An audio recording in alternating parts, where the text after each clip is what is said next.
President Trump celebrating his first 100 days at a rally with supporters in Michigan. Watch. We're for common sense. We like strong borders. We like good education. We like low interest rates. We like being able to buy a beautiful car. And now deduct the interest on the loan. That's never happened before. In 100 days, we have delivered the most profound change in Washington in nearly 100 years. So if you're taking a list right now, so far the president has signed at least 142 executive orders, confirmed 21 cabinet members, saved $160 billion with DOGE, and decreased border encounters by 94%.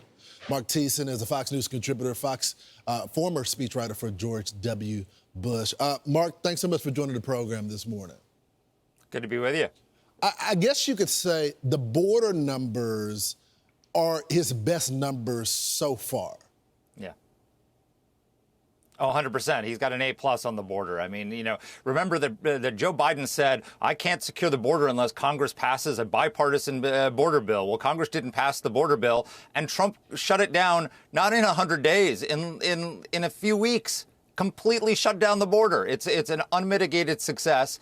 And now he's doing what the American people asked him to do. New York Times poll, 86% want to round up and deport all the illegal migrants with criminal records. And he's doing exactly what 86% of the American people want. And the Democrats are opposing him. So, that's probably not the smartest strategy. So one of the things that the Trump administration now is talking about is the economy. I know people are standing by for the tariffs and the big, beautiful bill. But when you look in the first 100 days, they've created 345,000 jobs. Veteran unemployment rate is down from 4.2% in January to 3.8% in March. Prescription drug prices have gone down 2%. Gas prices are down 7%. Energy prices are down 2%. And foreign and private investment of $5 trillion.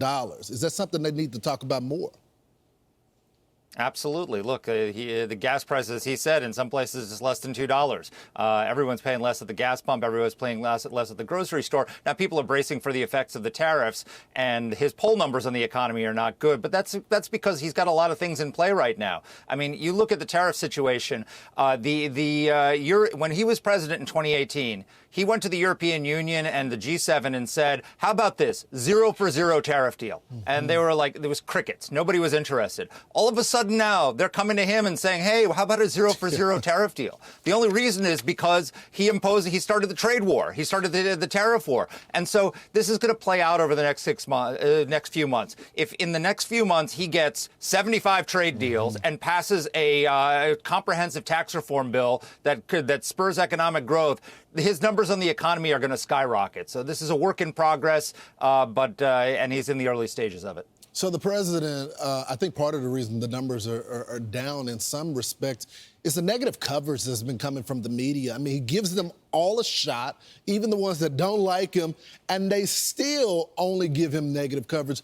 Yesterday, I found this exchange interesting. It was a conversation on ABC about Pete Hegseth. This is the question they posed to the president. Let's watch.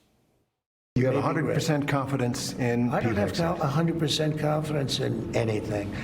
Okay, anything. Do I have 100%? It's a stupid question. Look, It's a pretty important position. No. You don't have 100%. Only a liar would say I have 100% confidence. I don't have 100% confidence that we're going to finish this interview. I mean, it is so true. What was he going to say? 90 or 30%? But if you look at the coverage, though, Mark, when it comes to RFK Jr., 89% negative coverage. Elon Musk, 96%. Pete Hegseth, 100% negative coverage? Yeah, look, the media is in part of the opposition. They're part of the resistance. But I think the thing is, Americans factor this into their viewing of the coverage right now. There's an Edelman Trust Barometer poll for 2025 that just came out. 7 in 10 Americans say that the media is pushing an ideology rather than trying to inform the public. They get it. So it's not that the media is not going to impact people's views of Donald Trump. What's going to impact people's views on Donald Trump is if the tariffs produce trade deals, if he passes the big beautiful bill, if he cuts their taxes and eliminates taxes on tips, taxes on overtime, taxes on caring for elderly. If he delivers on all those promises, nobody's going to care what ABC News asks him when he's in an interview. It's so true. They bypassed him the last election as well because he went straight to the American people. Mark, thanks so much for getting up this morning. Exactly. Take care. You too. I'm Steve Doocy. I'm Brian Kilmeade. And I'm Ainsley Earhart. And click here to subscribe to the Fox News YouTube page to catch our hottest interviews and most compelling analysis.